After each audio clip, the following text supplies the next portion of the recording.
আসসালামু আলাইকুম everyone, welcome back to my channel. আশা করি সবাই অনেক অনেক ভালো আছেন। মাত্র 2টা ডিম দিয়ে তুলতুলে নরম চুলায় তৈরি করব চকলেট কেক।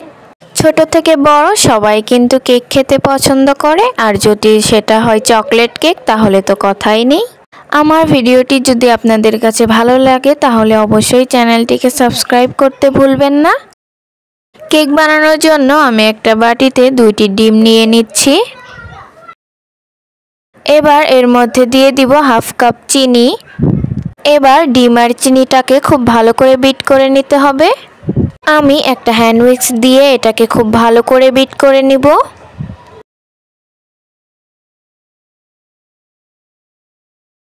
চিনিটা গলে গেলে আমি এর মধ্যে দিয়ে দিব রান্নার তেল। তেলটা দিয়ে আমি আবারও এটাকে বিট করে নিব। আমার বিট করে নেওয়া হয়ে গিয়েছে। এখন আমি এর মধ্যে শুকনো উপকরণগুলো দিব। আমি এখানে নিয়েছি 1 কাপ ময়দা। এরপর দিয়ে দিব 1 চা চামচ বেকিং পাউডার আর অল্প একটু বেকিং সোডা।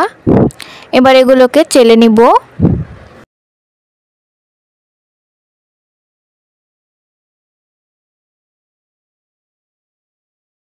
আমার চেলে নেওয়া হয়ে গিয়েছে। এখন আমি এগুলোকে মিশিয়ে নেব।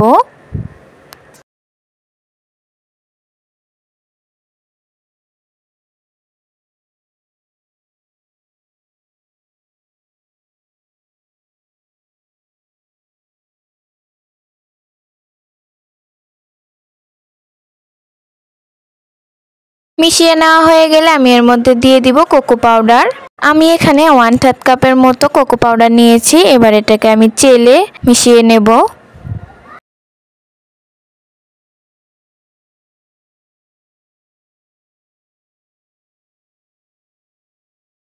মেশানো হয়ে গেলে আমি এর মধ্যে দিয়ে দিব ভ্যানিলা এসেন্স। আপনারা ভ্যানিলার পরিবর্তে যে কোনো ফ্লেভার চাইলে ব্যবহার করতে পারেন।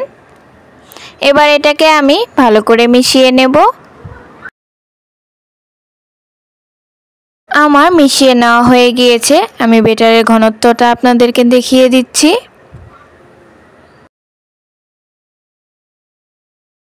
কেকটা বেক করার জন্য আমি একটা বাটিতে তেল ব্রাশ করে নিয়েছি। এবার এর মধ্যে আমি একটা কাগজের টুকরো দিয়ে দিব।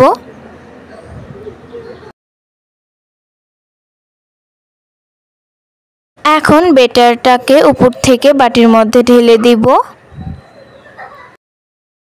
ঢেলে দেওয়া হয়ে গেলে আমি বাটিটাকে একটু ঝাঁকিয়ে নিব যাতে ভেতরে কোনো বাবলস না থাকে। এবার চুলায় আমি একটা হাঁড়ি বসিয়ে ভেতরে স্ট্যান্ড বসিয়ে দিয়েছি। হাঁড়িটাকে আমি ফ্রি হিট করে নিয়েছি। এখন আমি বাটিটাকে হাঁড়ির মধ্যে দিয়ে দিব। এখন আমি একটা ঢাকনা দিয়ে ঢেকে দিব আর ঢাকনার যে ছিদ্রটা আছে এটাকে বন্ধ করে দিব। চুলার হিটটাকে লো মিডিয়ামের মাঝামাঝি রেখে এই কেকটাকে আমি বেক করে নিব 30 থেকে 40 মিনিটের জন্য। কেকের সাইজ অনুযায়ী কিন্তু সময়টা কম বেশি হতে পারে। আমি একটা কাঠি দিয়ে চেক করে নিচ্ছি। যদি কাঠিটা ক্লিন বের হয় তাহলে বুঝতে হবে কেকটা হয়ে গিয়েছে। আমার কেকটা হয়ে গিয়েছে। এখন আমি এটাকে নামিয়ে নিব। আমি কেকটাকে একটা প্লেটে নিয়ে নিচ্ছি। এবার নিচে যে পেপারটা দিয়েছিলাম এটাকে উঠিয়ে নিব।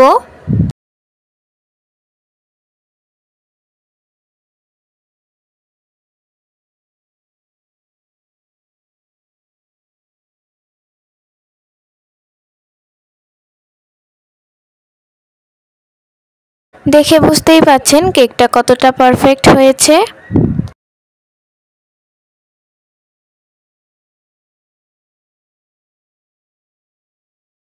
আমি কেকটাকে কেটে দেখাচ্ছি। কেকটা কিন্তু অনেক নরম আর সফট হয়েছে। আপনারা কিছু টিপস অ্যান্ড টিপস ফলো করলেই কিন্তু এরকম কেক বাসায় খুব সহজেই বানিয়ে নিতে পারেন। আমার ভিডিওটি কেমন হয়েছে কমেন্টে জানাবেন। ভিডিওটি ভালো লাগলে অবশ্যই চ্যানেলটিকে সাবস্ক্রাইব করবেন। সবাই অনেক অনেক ভালো থাকবেন।